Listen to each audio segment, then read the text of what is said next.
I remember the exact moment when the sky broke. Not tore, not cracked, but broke, like a mirror struck by a hammer. We had no warning. The Astronomicon flickered, a candle in a hurricane, and then vanished entirely.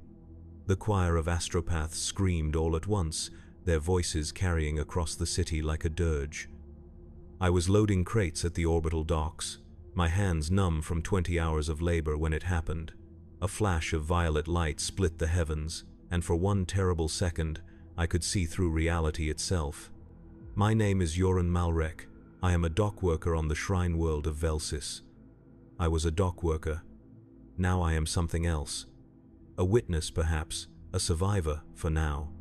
I record these words on stolen parchment with ink made from ash and blood by the light of burning hab blocks. This account is meant for no one. There is no one left to read it, but still, I write. It feels important somehow to document the end. Velsis was never an important world in the grand scheme of the Imperium. We were a waypoint, a place of minor pilgrimage. Our planet housed the remains of Saint Drusilla, who died here 8,000 years ago during the Howling. The ecclesiarchy maintained a presence, of course.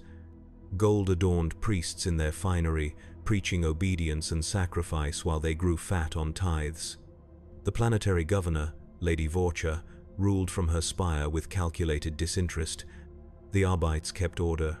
The merchants grew wealthy. The workers, like me, simply survived. We had a saying on Velsis, "The God Emperor protects, but the docks provide." Our world depended entirely on shipments from the agri-worlds of the Kalis sector. Our own soil was barren, poisoned by whatever catastrophe had brought Saint Drusilla here millennia ago. We grew nothing but pale fungus and stringy root vegetables in the underhive hydroponics chambers. Everything else came from the void. The ships brought grain, meat, textiles, promethium, Medicae supplies. The ships brought life. When the sky broke, the ships stopped coming. The first day after the event, which some were already calling the Sundering, there was confusion but little panic. Service interruptions happened occasionally. Warp storms would delay shipments for days, sometimes weeks. The ecclesiarchy called for prayer. The Arbites increased patrols. The governor issued reassurances. I returned to the docks, where my overseer, Carrick, ordered us to continue unloading the last vessel that had made port before everything changed. "Just temporary," Carrick said, his augmetic eye whirring as it focused on the manifests. "Happened back in 887 too, lasted 19 days. We survived then." But there was something different in his voice, a tremor I had never heard before. And when I looked at the servitors working alongside us, I noticed they kept pausing, their flesh-metal hybrid bodies twitching as if receiving conflicting orders. That night, I returned to my hab unit in the lower mid-spire. It was small but clean, with a single window overlooking the vast basilica of Saint Drusilla. Usually, the basilica was illuminated by thousands of candles, its stained armor-glass windows glowing with scenes of imperial triumph. That night, it was dark. Not completely, but enough to notice, as if they were rationing the light. My wife Linnea worked in the basilica as a reliquary attendant. Her job was to dust the countless minor relics, to polish the display cases, to make sure the streams of pilgrims moved efficiently past the saint's withered corpse. When she returned home that night, her hands were bleeding. "They made us remove the silver from the reliquaries," she said, her voice hollow. "Anything that wasn't directly blessed by the saint, they're melting it down." "Why?" I asked, applying Medicae unguent to her torn fingers. Cardinal Mox wouldn't say, but there are rumors. She looked toward the window, toward the darkened basilica. "They say the Astronomicon has gone out. Not just here, but everywhere. They say we're alone now." I didn't believe it then. The Astronomicon was eternal, the Emperor's guiding light. It couldn't simply vanish. But I held Linnea close that night, and we both pretended not to notice when the power to our hab block cut out for 3 hours. "Just a temporary measure," the Vox announcement said. "Just until the supply ships arrive." The second day brought the first real signs of trouble. The markets in the mid-spire, usually bustling with activity, were oddly subdued. Many stalls remained closed. Those that were open had doubled or tripled their prices overnight. I saw an old woman offering her wedding band for a sack of grain. The merchant refused. "Metal's no good to me if I starve," he said. At the docks, half my crew didn't show up for their shift. Carrick didn't seem surprised. He divided us into smaller teams and set us to inventorying the remaining supplies in the orbital warehouses. I was assigned to Warehouse 17, which held preserved meats. The smell was overwhelming, a combination of salt and chemicals designed to keep flesh from rotting during long warp journeys. As I counted crates, I realized we had perhaps 2 weeks of meat for the entire population of Vel Primaris, our capital city. 2 weeks, if strictly rationed. My counting partner was a man named Dolan, a fellow I'd worked alongside for years but barely knew. As we tallied the dwindling supplies, he leaned close to me. "My cousin works in the governor's household," he whispered. "Says they're preparing her ship for departure." "The governor's leaving?" I asked, too loudly. Dolan shushed me, his eyes darting to the servitor monitors in the corners of the warehouse. "Not yet, but the ship's being stocked. Only the best supplies. Fresh, not preserved. And weapons. Lots of weapons." I wanted to dismiss it as rumor, but something in Dolan's frightened eyes told me it was true. The governor was preparing to abandon us. That evening, as I walked home through the mid-spire, I noticed increased Arbites' presence. They stood at major intersections, their armor gleaming, shotguns held at the ready.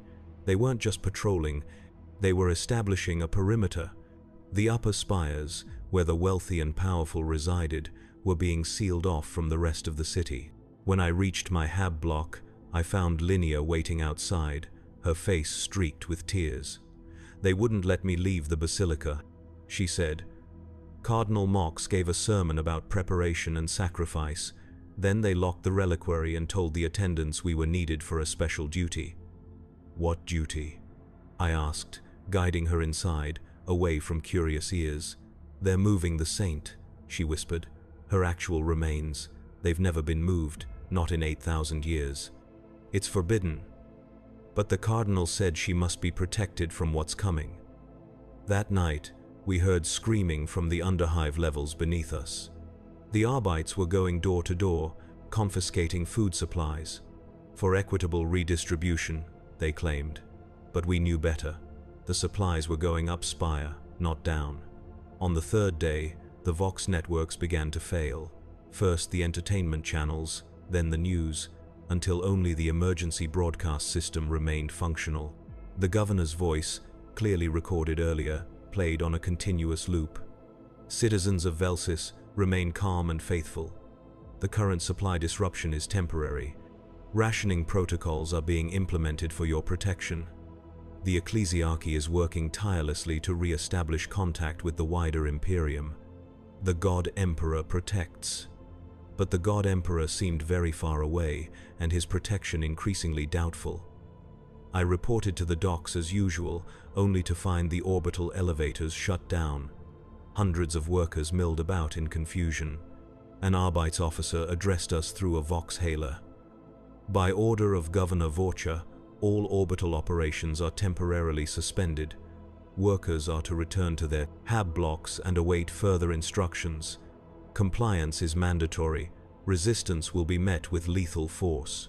Someone in the crowd shouted a question about pay. The Arbites officer raised his shotgun, and silence fell immediately. As we dispersed, I found myself walking beside Carrick. The overseer looked older somehow, the lines in his face deeper than they had been just days ago. "What's happening?" I asked him quietly.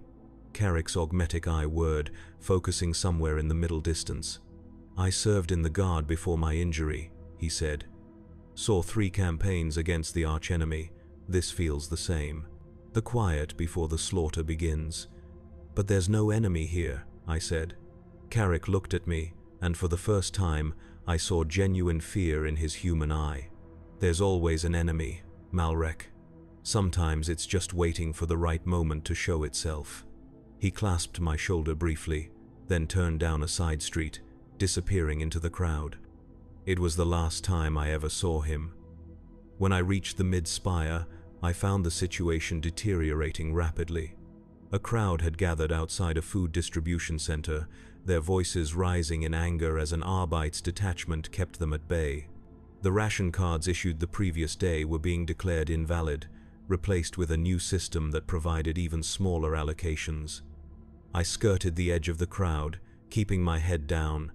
Violence felt imminent, hanging in the air like the smell before a storm. As I moved through the back alleys, taking a longer route to avoid the main thoroughfares, I saw something that made my blood run cold. A child stood in an empty courtyard, her back to me. She was perhaps 7 or 8 years old, wearing the plain grey uniform of a mid-spire scolum. She was perfectly still, staring up at the sky. I followed her gaze and saw nothing unusual, just the perpetual amber smog that hung over Vel Primaris. But as I watched, the child raised her hand, pointing. "The angels are falling," she said, her voice eerily calm. "Look, they're falling and burning." There was nothing there, nothing visible to my eyes, but the certainty in her voice made me shudder. I hurried past, not looking back. When I reached my hab block, I found the entrance guarded by 2 men I recognized from neighboring units. They carried makeshift weapons, a pipe wrench and a kitchen knife. They nodded to me, allowing me to pass. Inside, the residents had organized. Someone had broken into the building's maintenance room and diverted emergency power to our block, ensuring we had light and heat while other areas went dark. Linnea was there, but something was wrong. She sat on our bed, rocking slightly, her eyes unfocused. "The reliquary is empty," she said when I touched her shoulder. 8,000 years of history, gone. They took everything that could be moved. The cardinal left with an escort of ecclesiarchy guards. They're abandoning the basilica. Where did they go? I asked, though I already suspected the answer. Up spire, to the governor's palace. She looked at me, suddenly present again. Jorun, before he left, Cardinal Mox addressed the attendants. He said we were in the time of testing.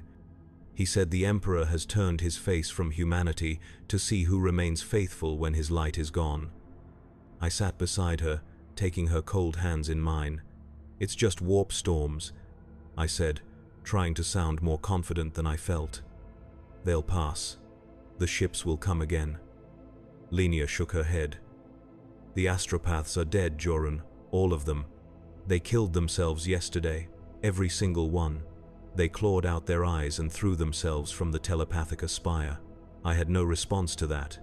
The astropaths were our link to the wider Imperium, their psychic abilities allowing communication across the vast gulfs of space. Without them, we were truly alone. That night, we heard the first gunshots from the underhive. The sound was distant but unmistakable. Nobody went to investigate. On the 4th day, the pretense of normalcy collapsed entirely.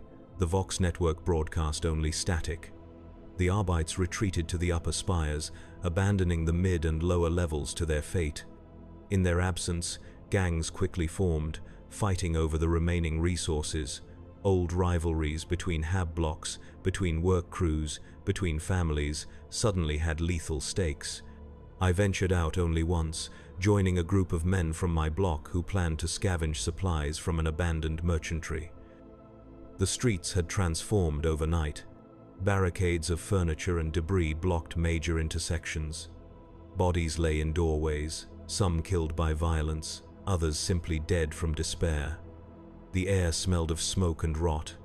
Our scavenging mission was a partial success.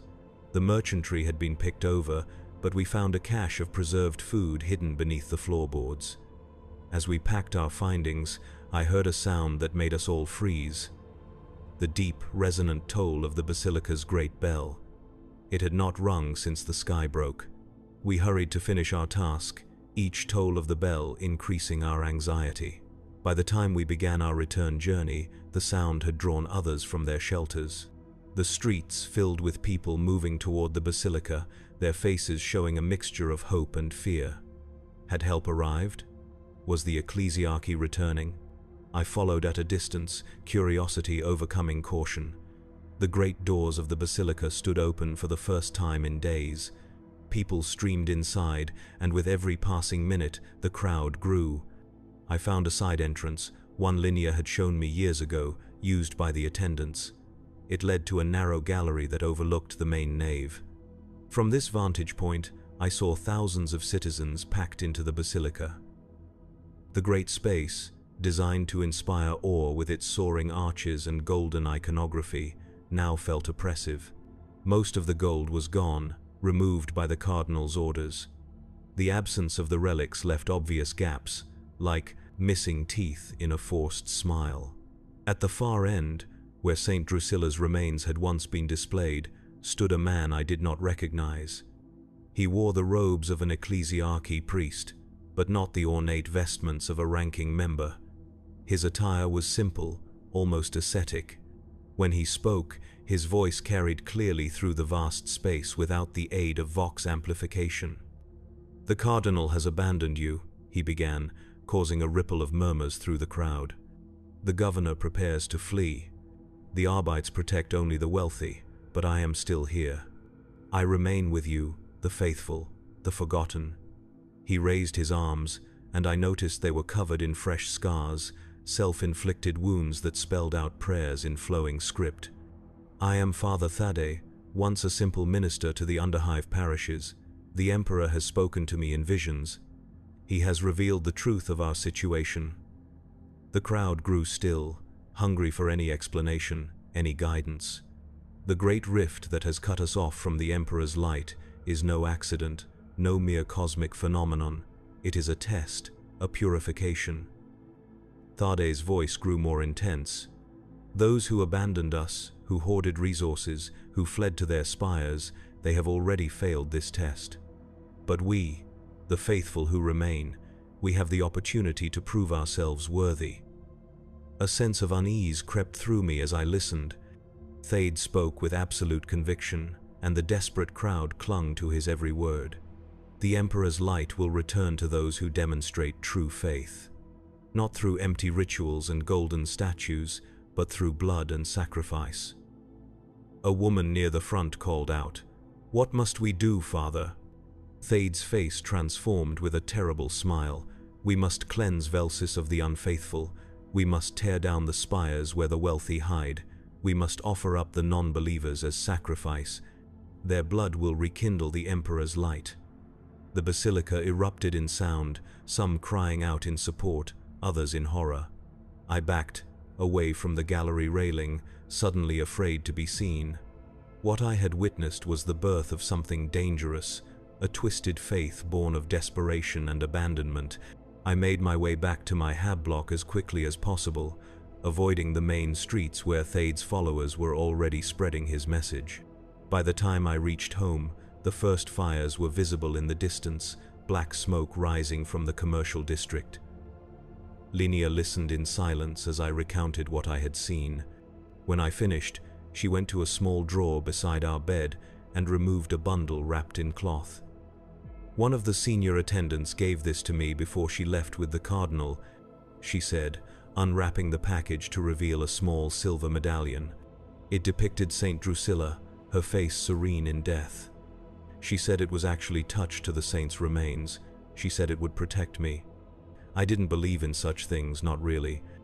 The Emperor was distant, the saints mere propaganda tools of the ecclesiarchy.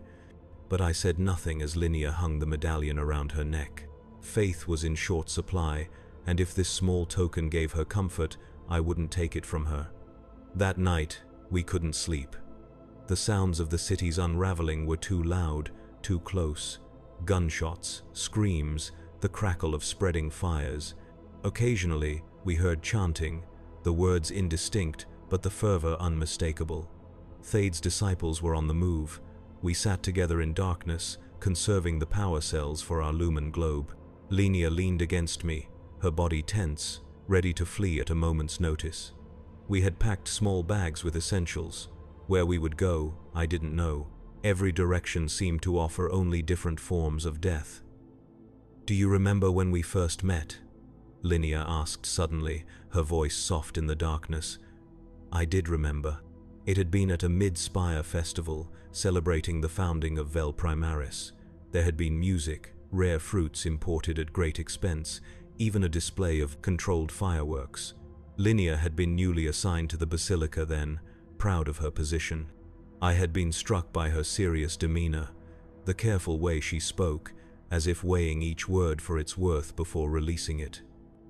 You were wearing blue, I said. A shade I'd never seen before. Ultramarine, she replied. Imported from Macragge itself, according to the merchant. Probably a lie, but I believed it then. I was so naive.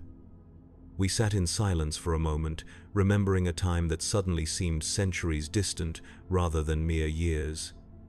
I've been thinking, Linnea continued, about what's happening, about why. I waited, sensing she needed to articulate something important. The priests always taught us that faith would protect us. That devotion to the Emperor would shield us from harm. Her voice hardened slightly. But look around, Joran. The most devout are suffering alongside everyone else. The Cardinal fled. The relics couldn't save us. Such words were dangerous, bordering on heresy. But who remained to punish heresy now? Perhaps this is why, she whispered. Perhaps we're being punished for building our faith on lies, for allowing the powerful to use the Emperor's name to control us, for accepting our place without question.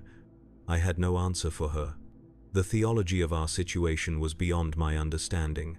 I was a practical man, concerned with survival, not the reasons behind our abandonment. Before dawn, we heard heavy footsteps on the stairs. Our neighbors had established a watch rotation, and the current watchman pounded on our door. They'd's followers, he hissed when I opened it. They're coming through the sector, building by building. They're looking for something, or someone. I thanked him and closed the door.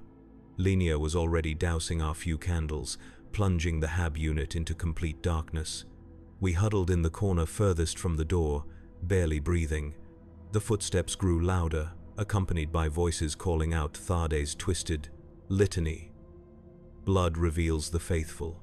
Sacrifice returns the light. The Emperor's face turns to those who offer up the impure. They passed our door without stopping. Perhaps they found what they sought elsewhere in the building. Perhaps we were simply fortunate. Either way, when the sounds faded, we remained frozen in place for hours, afraid the slightest movement would betray our presence.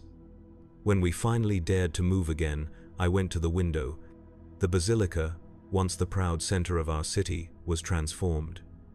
Great fires burned within, visible through the shattered stained glass. The statue of Saint Drusilla that had stood in the courtyard was toppled, her stone face now staring sightlessly at the ground. And above it all, the sky continued to burn with unnatural light, a constant reminder that the universe itself had changed. The Great Rift, they were calling it now, a wound in reality that might never heal.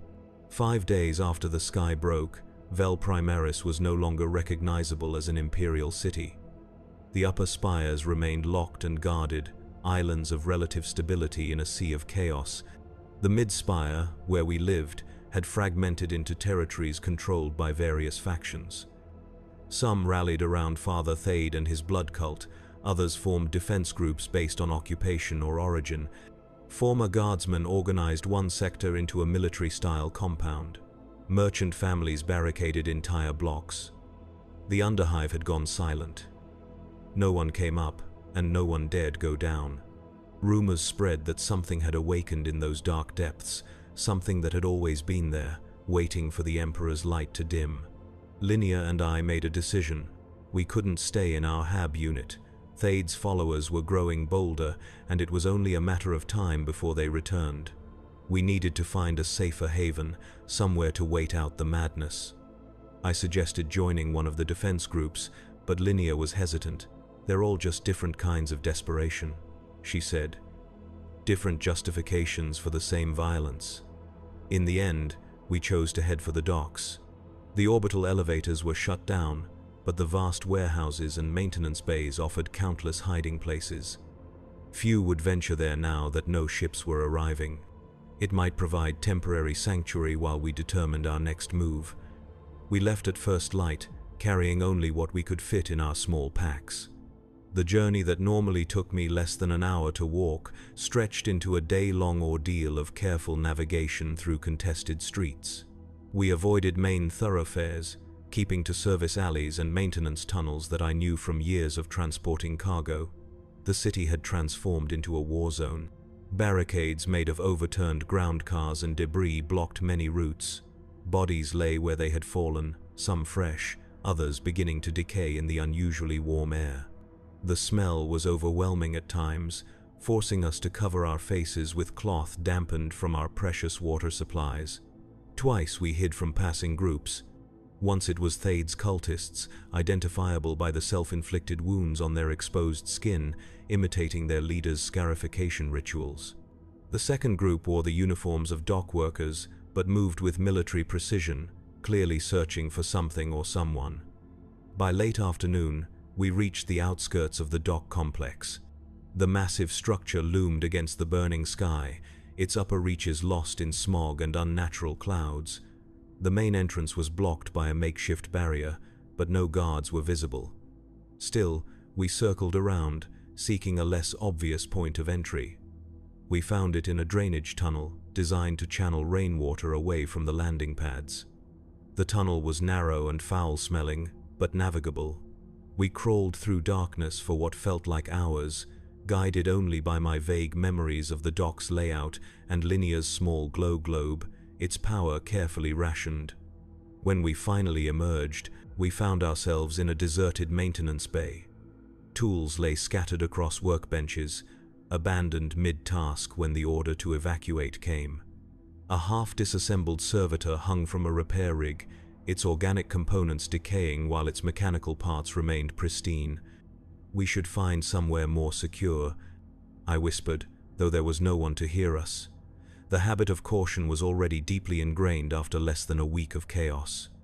We moved deeper into the complex, passing through workshops and storage areas.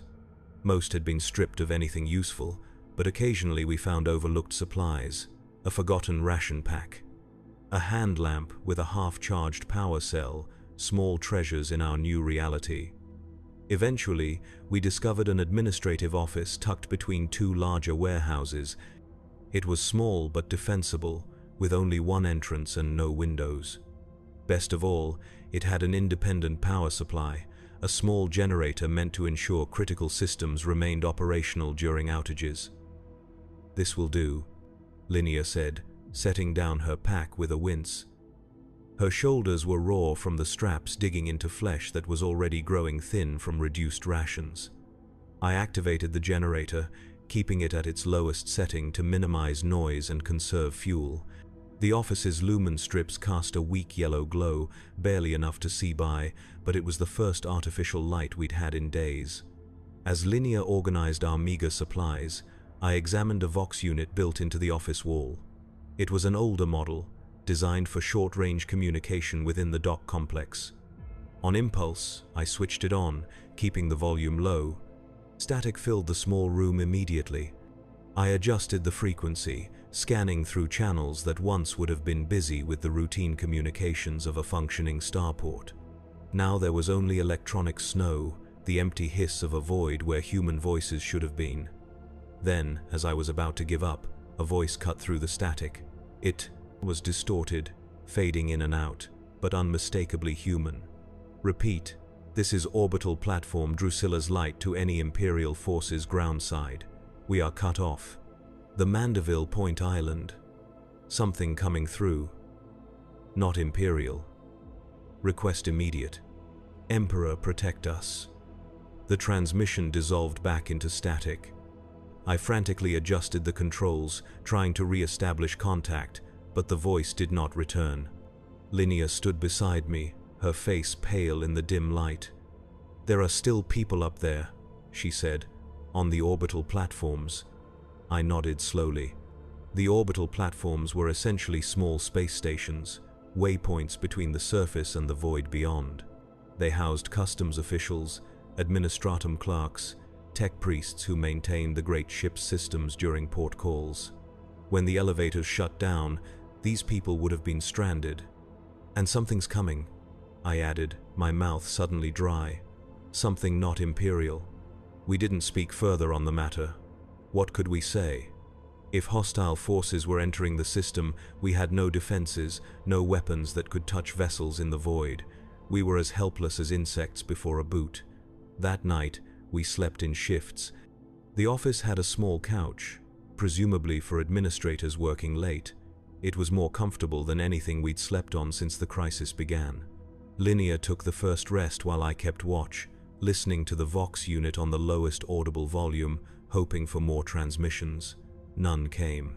Instead, distant sounds echoed through the vast dock complex. Metallic clangs, footsteps. Once, something that might have been a scream, or might have been machinery settling. It was impossible to tell. When it was my turn to sleep, I dreamed of the sky breaking open wider, a vast maw swallowing Velsis whole. I woke with a start to find Linnea shaking me gently. "Someone's coming," she whispered. I heard voices.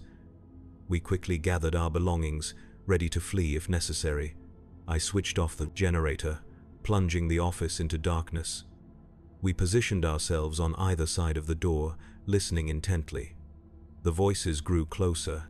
2 people, perhaps 3, moving with no attempt at stealth. Their footsteps echoed on the metal decking outside our hiding place. "The fuel reserves should be in the next section," a male voice said. "Enough promethium to power the generatorum for months, if we can transport it." "If the governor hasn't already claimed it," a second voice replied, female and vaguely familiar. "The governor's people took what they could carry, not what they couldn't," the first voice said. "They're preparing for void travel, not a siege." The footsteps paused just outside our door. I held my breath, feeling Linnea do the same beside me. "This office might have schematics," the female voice said. "Worth checking." The door slid open, flooding the space with light from hand lamps. I raised my arm to shield my eyes, momentarily blinded after the complete darkness. "Throne of Terror," the woman exclaimed. "Malrek, is that you?" As my vision adjusted, I recognized the speaker. Haela Vinch, head of maintenance for the orbital elevators. I had worked with her occasionally when dock crews were assigned to elevator repairs. "Vinch," I said, lowering my arm slowly. "You're alive," she snorted, an incongruously normal sound in our abnormal situation. "Obviously, you too, it seems. And who's this?" "My wife, Linnea," I said. Linnea nodded cautiously, her hand still gripping a metal rod she had seized as a makeshift weapon. The man with Haela stepped into view. He was tall and gaunt, with the distinctive implants of a low-ranking tech priest visible at his temples and throat. "Enginseer Drav." He introduced himself with a slight bow. "We are attempting to restore limited function to the elevators." I stared at them in confusion. "Why? The orbital platforms are in danger." We heard a transmission. Haela and Drave exchanged glances. "What transmission?" Haela asked sharply. I recounted what we'd heard, the fragmented message suggesting hostile forces entering the system. As I spoke, the tech priest's expression grew increasingly troubled, the augmetic components of his face whirring and clicking as they processed emotional data his altered brain could no longer fully comprehend. "This confirms the astropathic death screams," he said when I finished. "The immaterium has changed. The walls between realities have thinned. What was contained can now enter." "Speak plainly, Drave," Haela snapped. "These aren't your tech brothers." The Enginseer inclined his head in acknowledgement. "Apologies. I believe warp entities are manifesting in real space. Daemons, to use the common vernacular. The transmission you heard suggests they are able to navigate the Great Rift where Imperial ships cannot." I felt a chill run through me. Everyone knew of the archenemy, the corrupting forces of chaos. But such threats were distant, handled by Space Marines and Imperial Guard regiments, not something that concerned ordinary citizens of a minor shrine world. "What can we do?" Linnea asked, her voice small but steady. "Join us," Haela said immediately. "We're gathering skilled workers, people who can be useful. The governor and her entourage will flee, but some of us are staying to fight." "Fight daemons?" I asked incredulously. "With what? Maintenance tools?" Haela's face hardened. "With whatever we have. The alternative is to die cowering in the dark, or to join lunatics like Thade and his blood cult." I looked at Linnea, seeing my own fear and uncertainty reflected in her eyes. But there was something else there too. Determination. She had lost her faith in the institutions of the Imperium, but not in humanity itself. "We'll help," she said before I could speak. "What do you need us to do?" Haela smiled grimly. "First, we restore power to key systems, then we establish a defensive perimeter. Drave believes certain machine rights can strengthen the barriers between dimensions, at least locally, and then we survive," the tech priest finished. "For as long as possible." It wasn't much of a plan, it offered little real hope, but it was something to do besides wait for death, and in that moment, that was enough. We joined Haela and Drave's group, which had established a base in one of the larger maintenance bays. About 20 people had gathered there, a mixture of dock workers, tech adepts, and even a few administratum clerks who had been stranded when the elevators shut down. They had organized themselves with surprising efficiency, allocating tasks based on skills and establishing watch rotations. Over the next 2 days, we worked to secure our position. The dock complex was vast, impossible to defend in its entirety. Instead, we focused on a central section that included critical systems, living quarters, and access to water recycling facilities.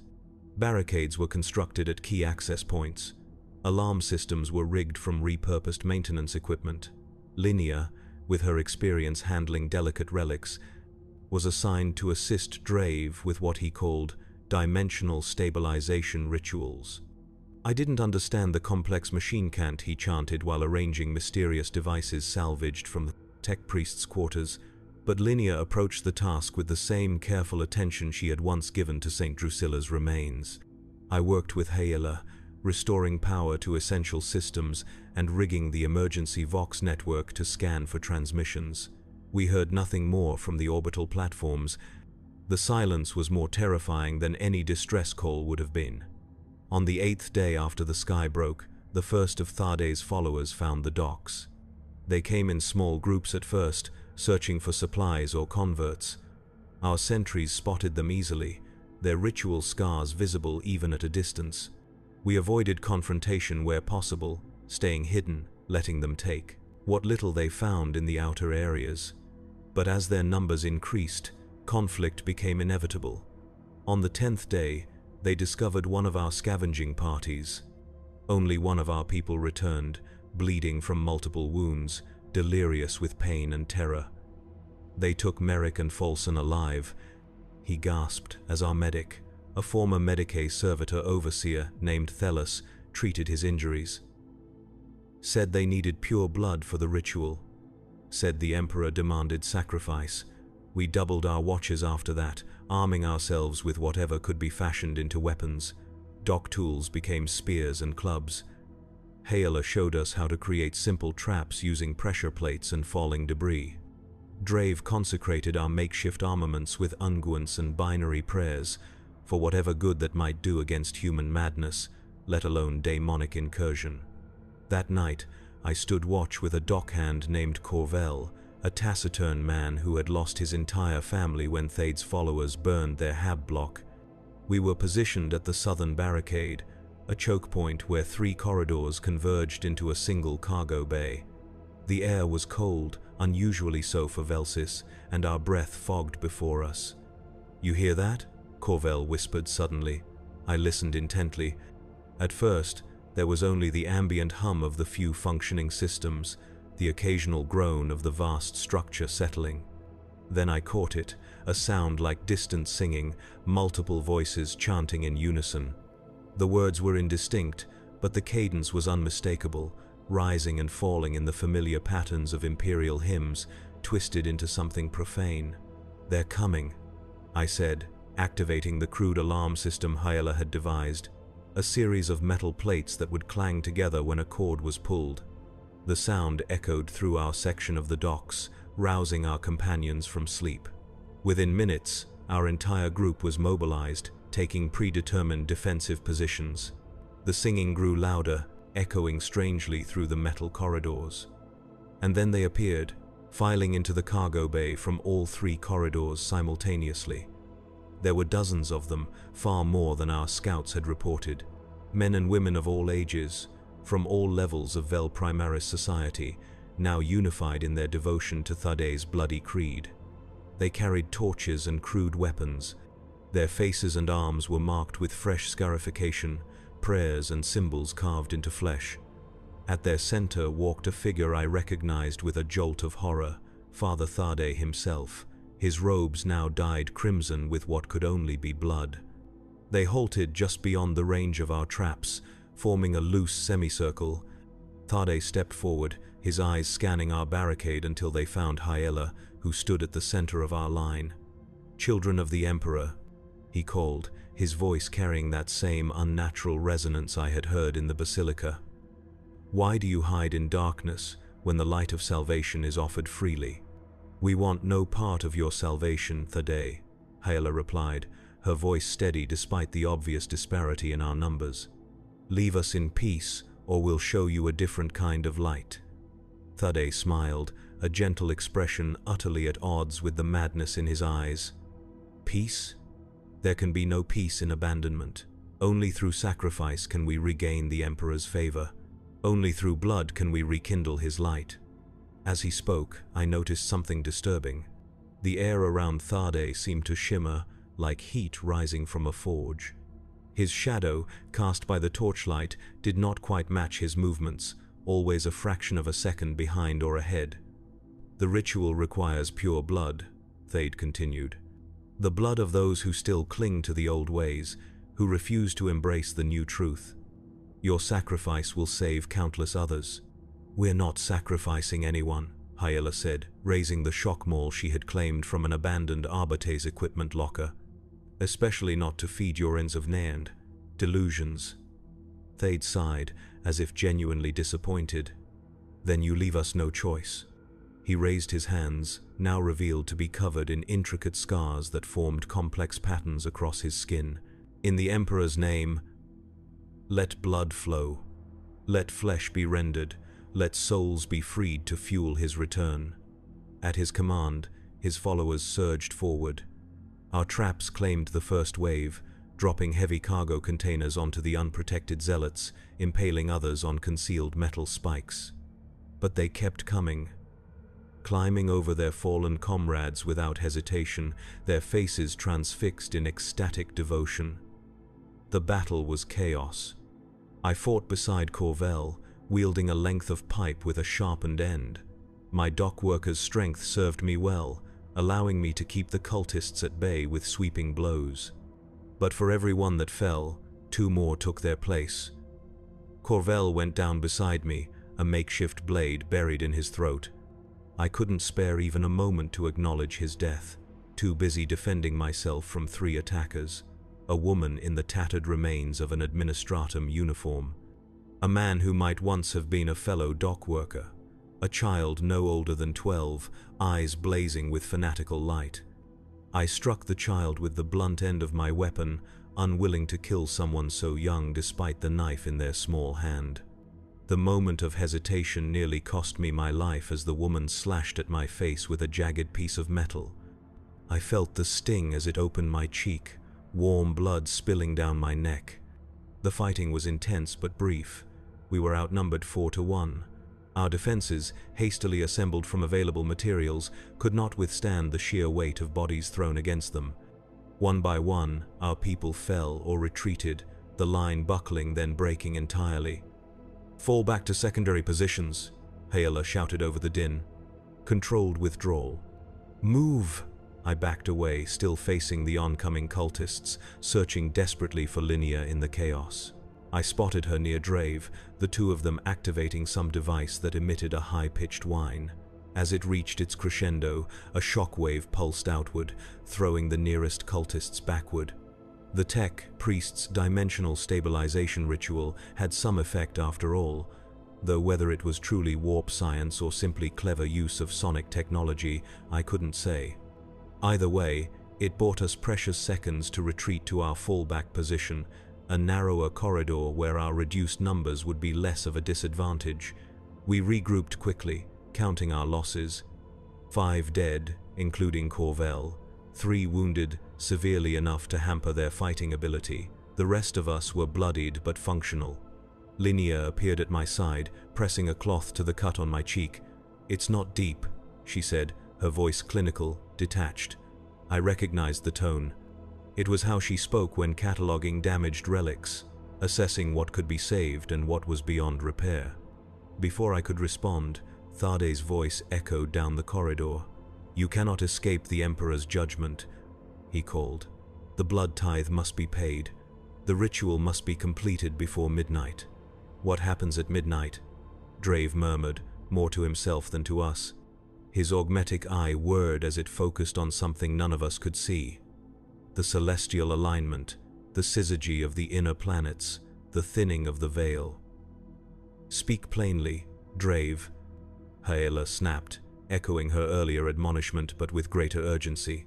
The tech priest's organic eye focused on her with difficulty. "The warp incursion risk peaks at midnight.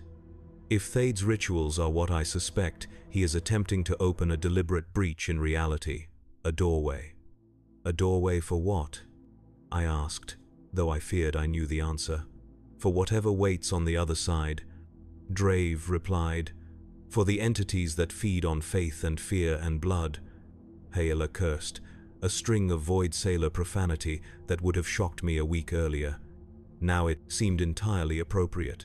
"We can't let that happen," she said finally. "Whatever it takes, Thade cannot complete his ritual." "There are too many of them," Linnea said, her voice quiet but firm. "And we're trapped here. They control all the exits." A heavy silence fell over our group as the reality of our situation sank in. We were cornered, outnumbered, with limited supplies and no way to call for help. Even if we could somehow defeat Thade's cultists, the planet itself was still cut off from the wider Imperium, still vulnerable to whatever forces were gathering in the void above. It was Drave who broke the silence, his voice taking on the emotionless cadence of pure machine logic. "There is one option we have not considered," he said. "The orbital elevators." "They're shut down," Haela reminded him. "And even if we could restart them, where would we go? The platforms are under attack." "Not up," Drave said. "Down, to the engine levels. The primary generators for the elevator system are there, connected directly to the geothermal taps that power much of Vel Primaris." I began to understand his thinking. If we overload those generators, we could destroy this entire complex, Drave confirmed. "And anyone within it, including ourselves," Linnea added softly. The tech priest inclined his head in acknowledgement. "The Omnissiah teaches that all machines eventually cease function. The same is true of our biological components. The only variables are time and utility." It was, in its way, a deeply pragmatic philosophy. If we were to die regardless, did it not make sense to ensure our deaths served some purpose? To deny Thade his ritual, to prevent whatever horror he sought to unleash upon our already suffering world. Haela looked at each of us in turn, reading our faces. Some showed fear, others resignation. A few, like Drave, displayed grim determination. When her gaze met mine, I gave her a small nod. Better a clean death of our choosing than whatever fate Thade had planned. "The engine levels," she said finally. "How do we reach them without using the main corridors?" Drave produced a data slate from within his robes. "Maintenance ducts, restricted access. My authorization should still function." We gathered what supplies we could carry, distributed the remaining weapons, and prepared to move. The sounds of Thade's followers echoed from the corridor, their chanting growing more frenzied as midnight approached. As our group filed into the narrow maintenance duct that Drave had opened, I found myself next to Linnea. She clutched St. Drusilla's medallion in one hand, her knuckles white with tension. "Are you praying?" I asked quietly. She considered the question for a moment. "Not to the Emperor," she said finally. "Not anymore. But to something. To whatever might be listening." I understood. Faith, like hope, was difficult to abandon entirely, even when its foundations crumbled. We needed to believe in something larger than ourselves, something that gave meaning to our suffering and purpose to our deaths. The journey through the maintenance ducts was arduous.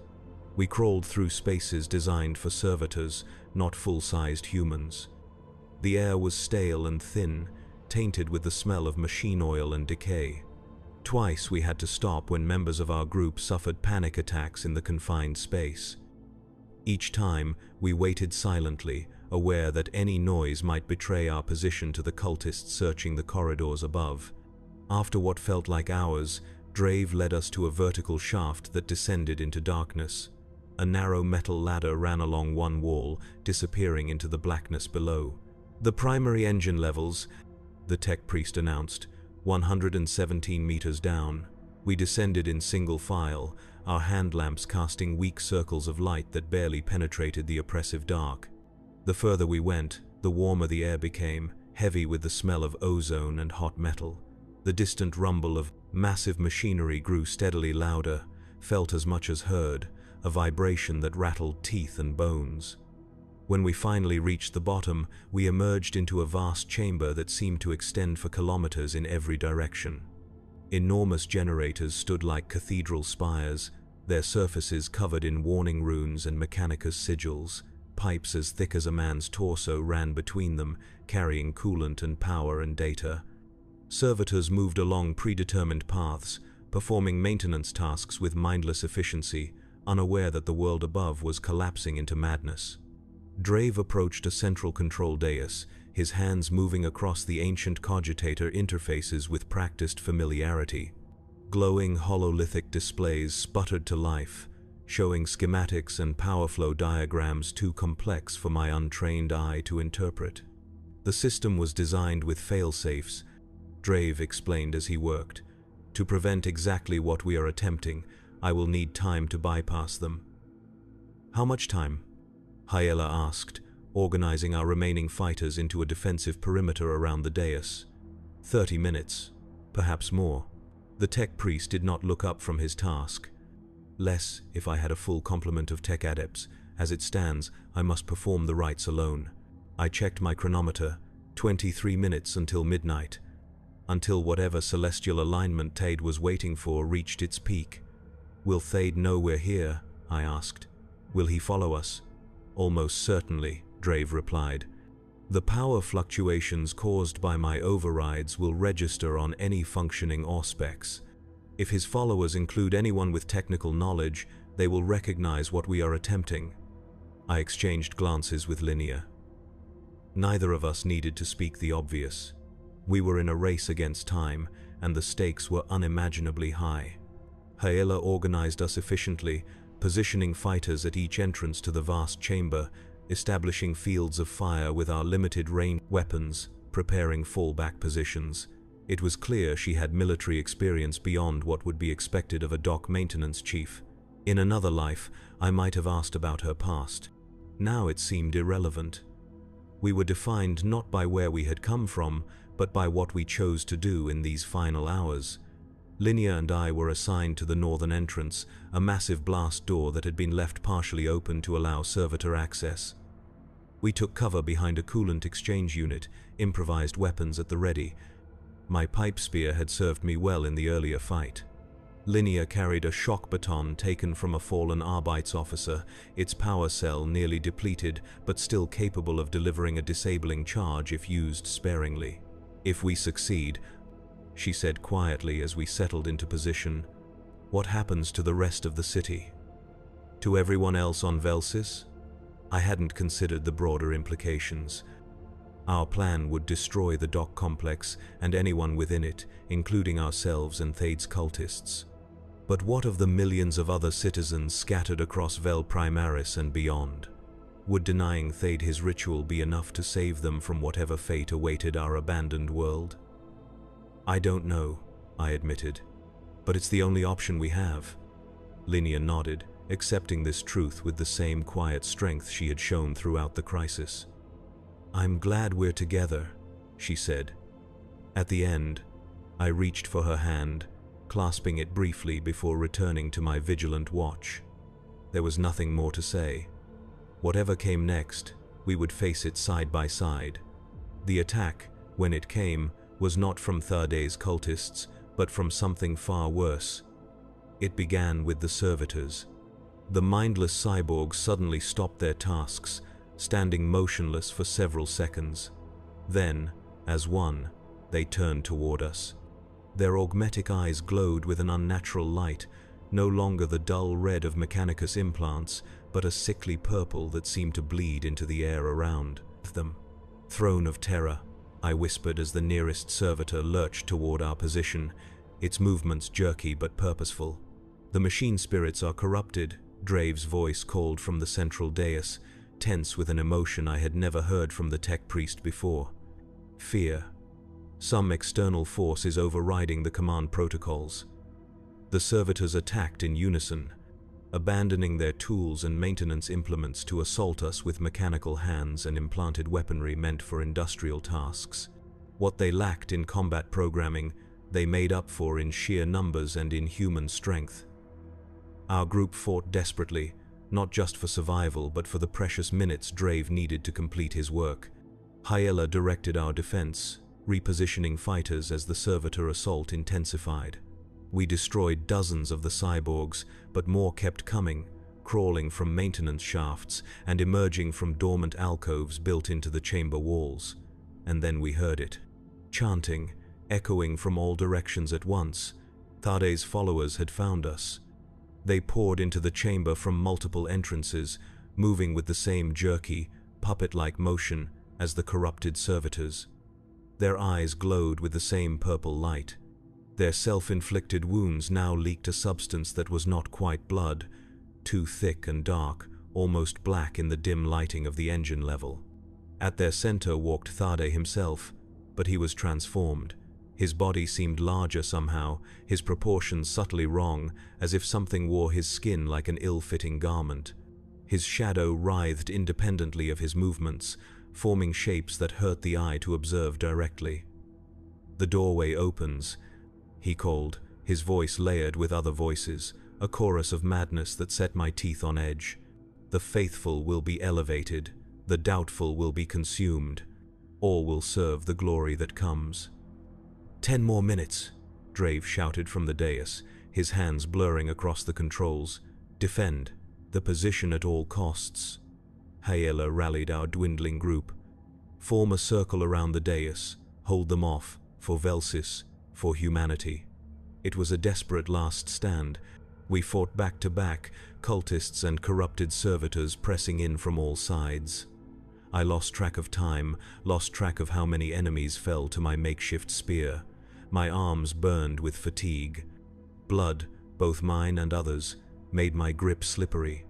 Beside me, Linnea fought with surprising effectiveness, her smaller stature allowing her to target vulnerable points that larger opponents left exposed. Through the chaos of battle, I caught glimpses of Thade. He was not fighting. Instead, he stood at the edge of the melee, arms raised, continuing his chant. The air around him rippled and tore, revealing brief flashes of something beyond, something that should not exist in real space.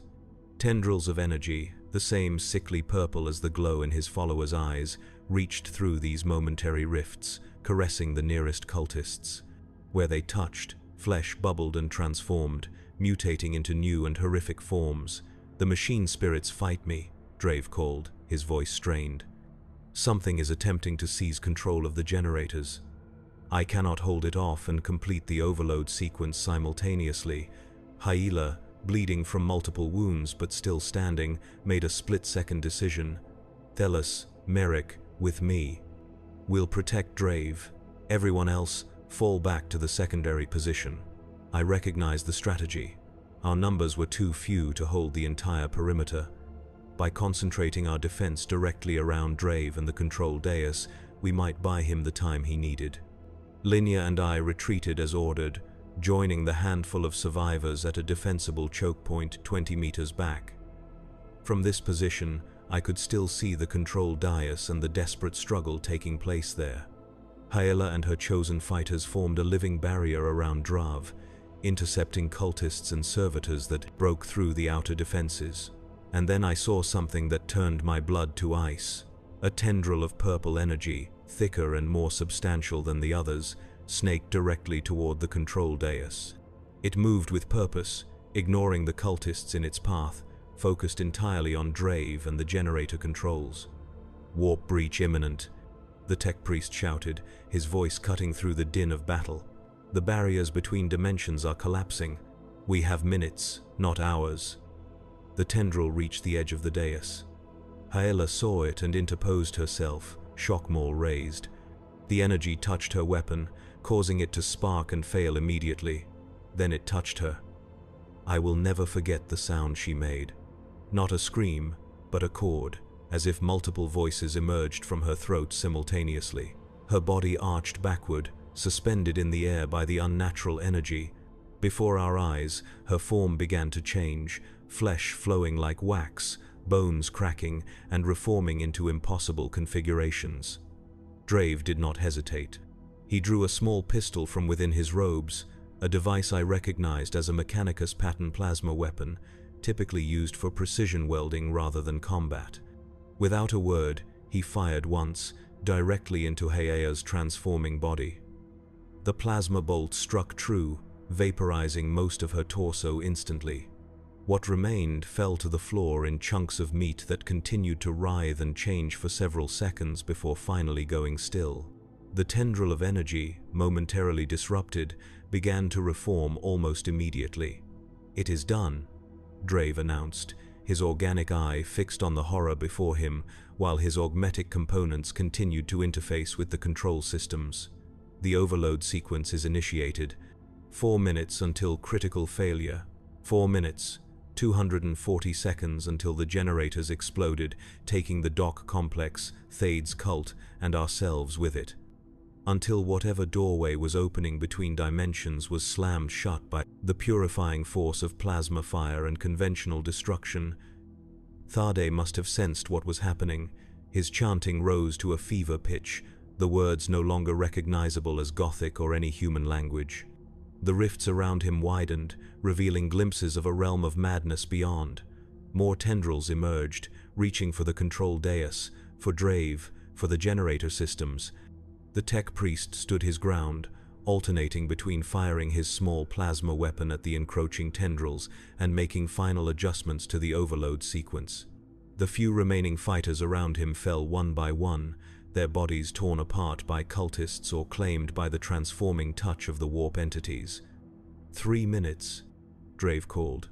"The sequence is locked. It cannot be stopped now, even if the physical controls are destroyed." A tendril finally reached him, wrapping around his augmetic arm.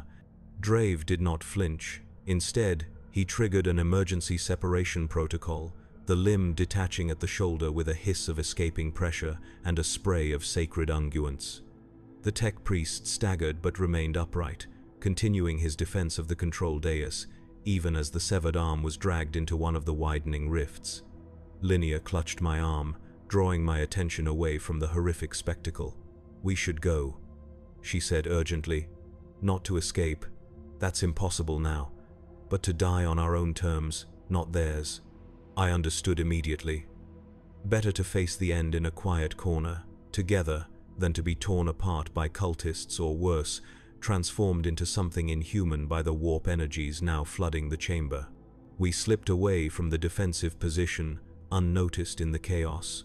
The cultists' attention was fixed entirely on the control dais and Drave's last stand.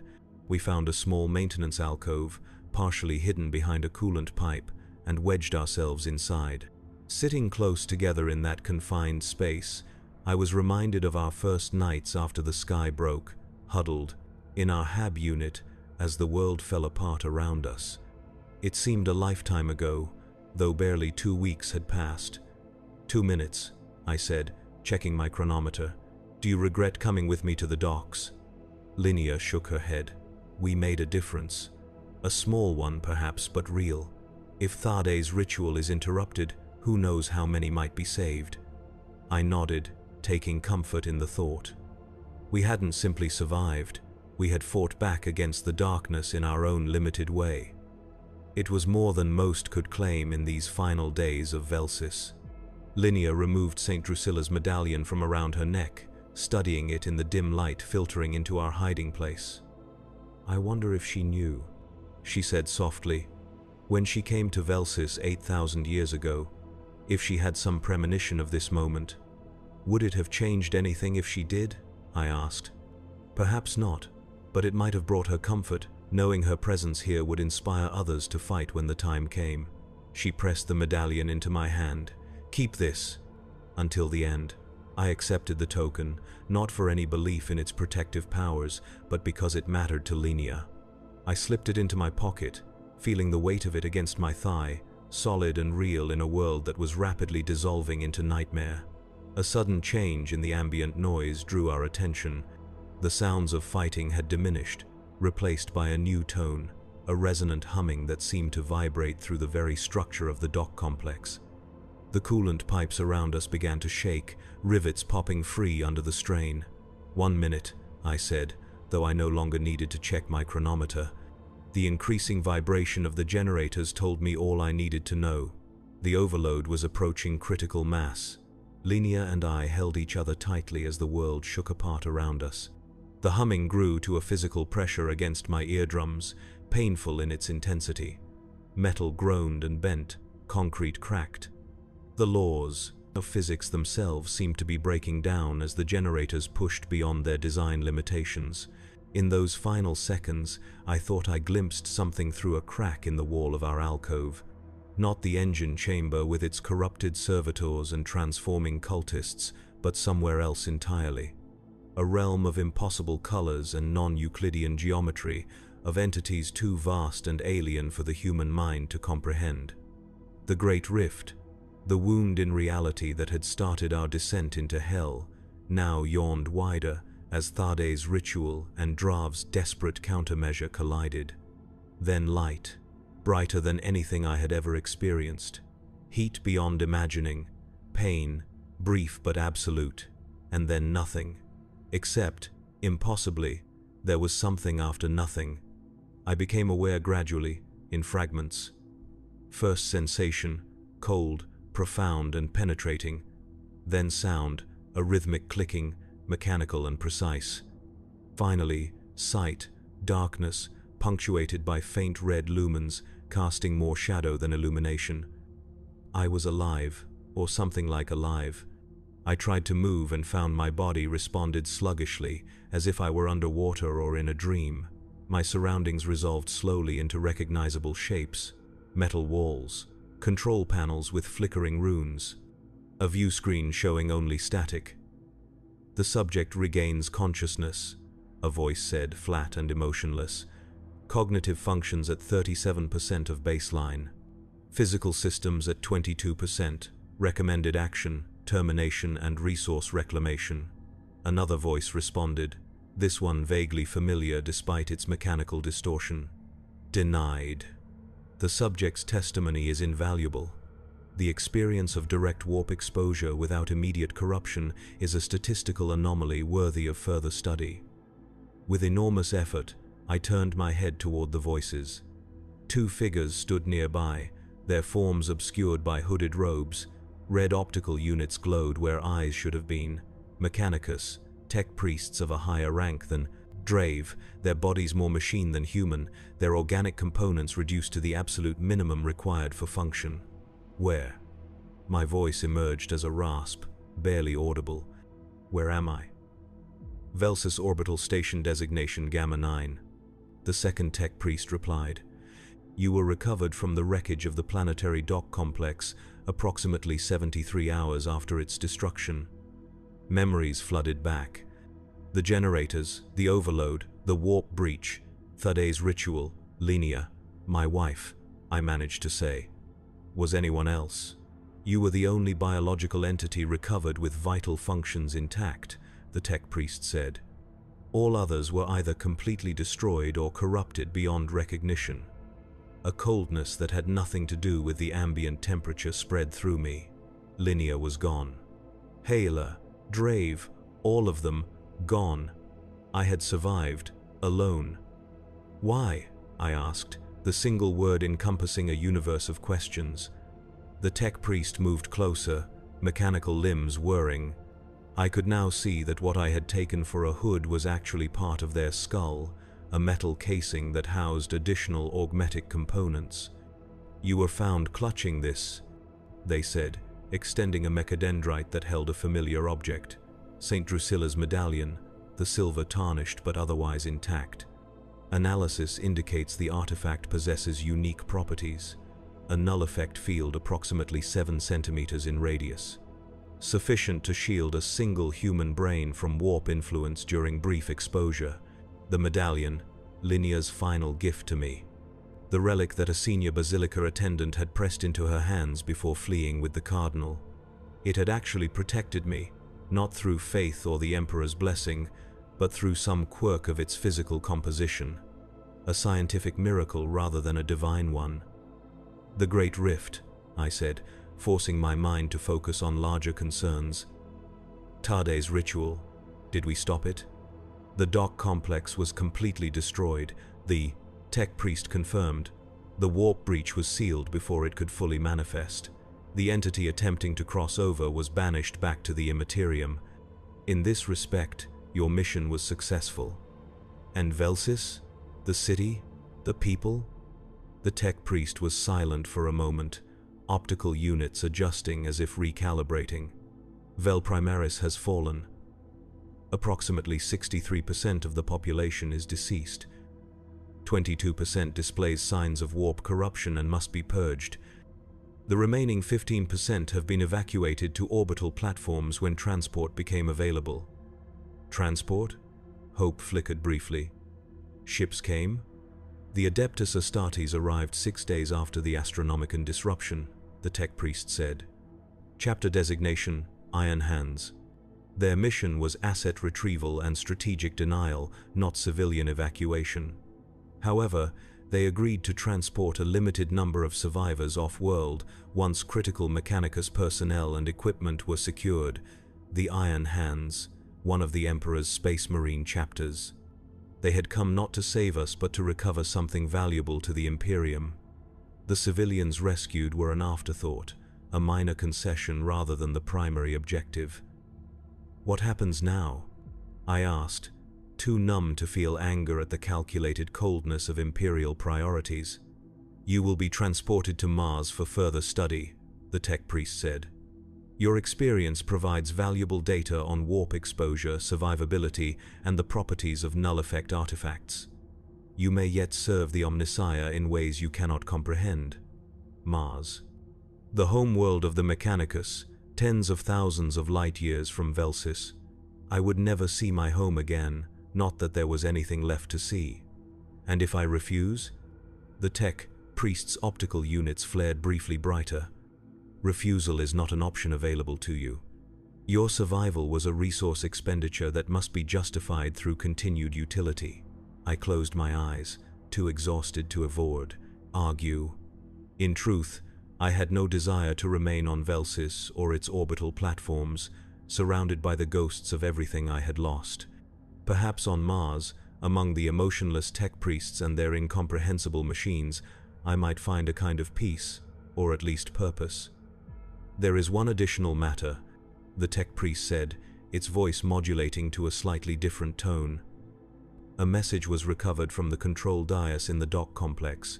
It was addressed to you specifically. My eyes snapped open. From whom? Enginsia Drave. It was recorded moments before the overload reached critical mass. The tech priest activated a small Vox unit built into its wrist. Drave's voice emerged, distorted by static but recognizable. Malrek, if you survive, remember this. What happened on Velsis was a test case. The Great Rift has opened across the galaxy. Countless worlds face what we faced. Some will fall, some will stand. Faith alone is insufficient, knowledge alone is insufficient. Only through both, applied with purpose and sacrifice, can humanity endure. The light returns to those who create it for themselves. Ave Imperator, Ave Omnissiah. The message ended, leaving only the soft clicking of machinery in the silence that followed. I reached out with trembling fingers, and after a moment's consideration, the tech priest placed St. Drusilla's medallion in my palm. I clutched it tightly, feeling its weight, its solidity, its strange power that had preserved me when all else was lost. Drave was right. The Astronomicon had failed us. The Emperor's light had gone out. But humans had created new light, fashioned from technology and desperation and sacrifice. Hala with her knowledge of the dock systems, Drave with his tech rituals, Linnea with her quiet strength and the medallion that had saved me. Even Thade, in his madness, had sought to create a new reality when the old one failed. The Great Rift had split the galaxy in two, separating humanity from its divine protector, exposing us to horrors beyond comprehension. But perhaps that was not the end. Perhaps it was a beginning, a dark and terrible birth of something new, a humanity that saved itself rather than waiting for salvation from above. As the tech priests prepared me for transfer to the Iron Hands vessel, I held tight to that thought and to the medallion that connected me to Linnea, to all that I had lost, to all that might yet be found. The light returns to those who create it for themselves. In the darkness between stars, as Velsis receded behind me and Mars waited somewhere in the unimaginable distance ahead, I swore to remember, to bear witness, to tell the story of what happens to civilians when the galaxy breaks, when the institutions they trusted abandon them, when the light goes out. This is that story. My testimony. My warning. The light of the Astronomicon may return someday. The Emperor's gaze may once again fall upon the forgotten worlds of his Imperium, but until then, we must create our own light in the darkness. We must remember those who fell so that others might live.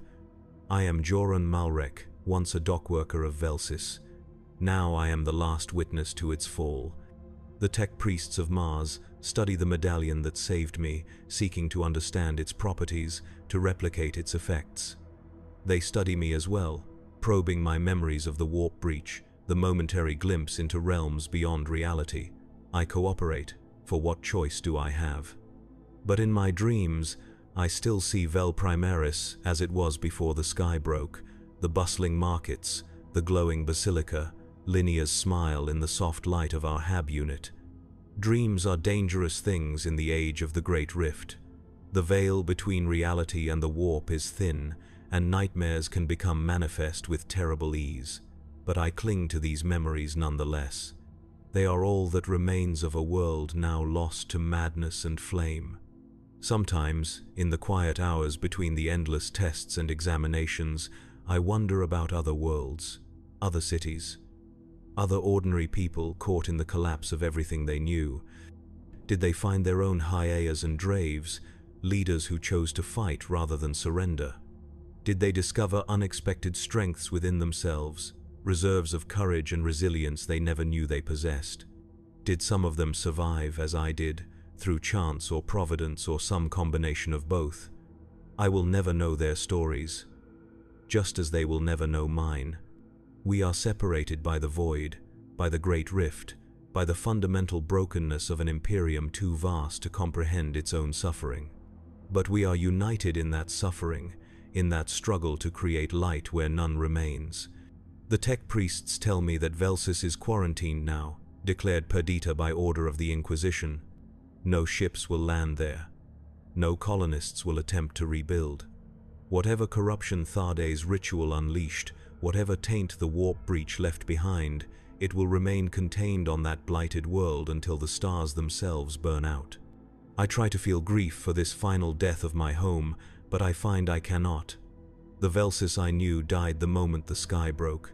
What remains is only a corpse, best left undisturbed.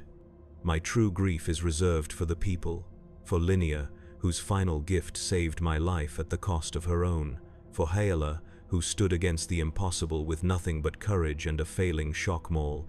For Drave, who turned his faith in the Omnissiah into humanity's last defense.